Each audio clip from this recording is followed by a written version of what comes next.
Hello and welcome to the Backlog. We're two brothers who have a big old collection of games, and we're going to say we're going to talk about. Every game we've ever bought, we put into an Excel spreadsheet to catalog them, and today we're going to pick one at random and talk about it regardless of whether or not we've played it. Catalog. Catalog and categorize them at the same time. He's having a stroke.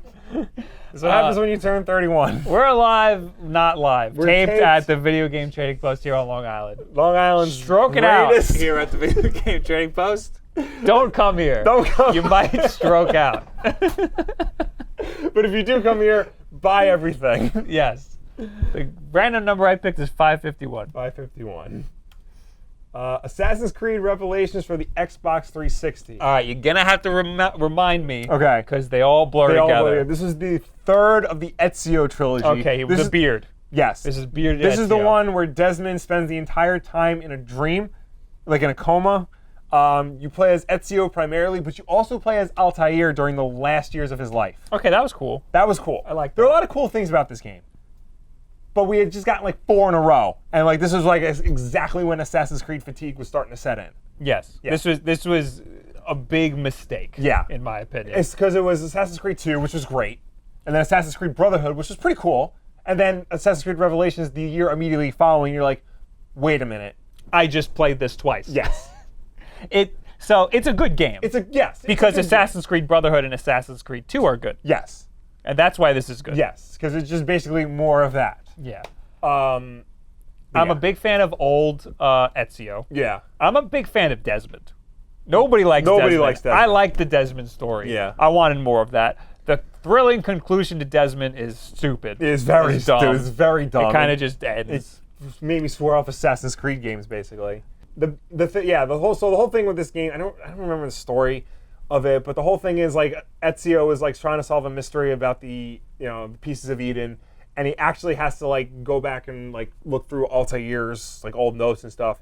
And you actually play as Altair as he's getting older. Like you play Altair like the day he dies, about like 91 years old, and he's like slowly walking his way through the headquarters, and he's just like he can't do it because he's falling apart. So that was cool. You do a lot of the same stuff you did in Brotherhood, where like you get a group of assassins and you can like send them on missions and stuff, so you never see them, so why bother? The big new gameplay mechanic they added to this was tower defense. Oh, no. Tower defense was like the big gameplay thing like at the time. So like every game started to put tower defense in. Every company tried to release their own version of tower defense. The thing about the tower defense in this game, if you play it right, you only ever have to do it once. Yes. When they show you how to do it. Yes. But if you've ever played an Assassin's Creed game, like you know how to play the game, so you never have to do this again. It was like optional. Yeah. A lot of people really liked it, the tower defense stuff. Really? Yes. The same people who liked the boat stuff in Assassin's Creed 4, which was also garbage. Yeah. Oh no, actually Assassin's Creed 3 had the boat Yeah. stuff. And then they made a whole on game four. out of it. Yeah. And now they're making another whole game out of it. Yeah, I'm not a fan. Yeah, no, the boat stuff was When I not play fun. Assassin's Creed, I want to play Assassin's Creed. And now I don't want to play Assassin's Creed anymore because I got too much Assassin's I think this Creed. is also the Assassin's Creed where you can start making bombs, which it goes completely against the idea of a stealthy assassin. Yeah. It was good though. I enjoyed the game. No, and that's the problem though. Like it is a good game, but like it came out like one right after the other. Like it's the same thing with Tony Hawk. Like you can't do that with a game like this. Yeah. Because then the next game suffered from it. I did like going back to Altair because Altair was in probably the worst Assassin's Creed game. Yeah. The first one was a little rough. Yeah.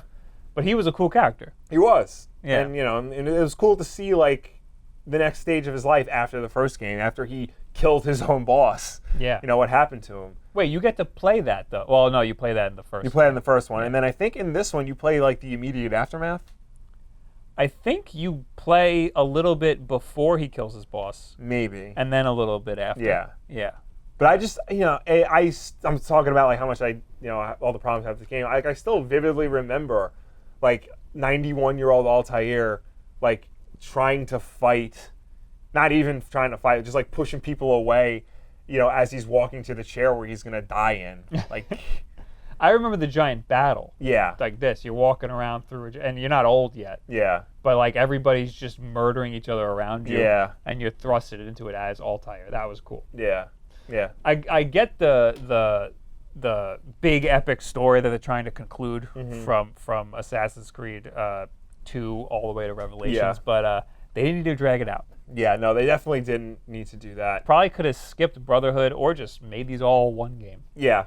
I think they did too good with Assassin's Creed 2, and they ran with it a little too far. Was this the one that introduced multiplayer? No, Brotherhood was. Brotherhood was. Yeah, Brotherhood Okay. definitely was. I remember because I had pre-order bonuses up the wazoo Yeah, and everything. well, of course it did. And the multiplayer was okay. Yeah, the multiplayer was fine. It was interesting. Not a game you would return to for multiplayer, though, I don't think. No, definitely not. Yeah. But again, it's a really good game.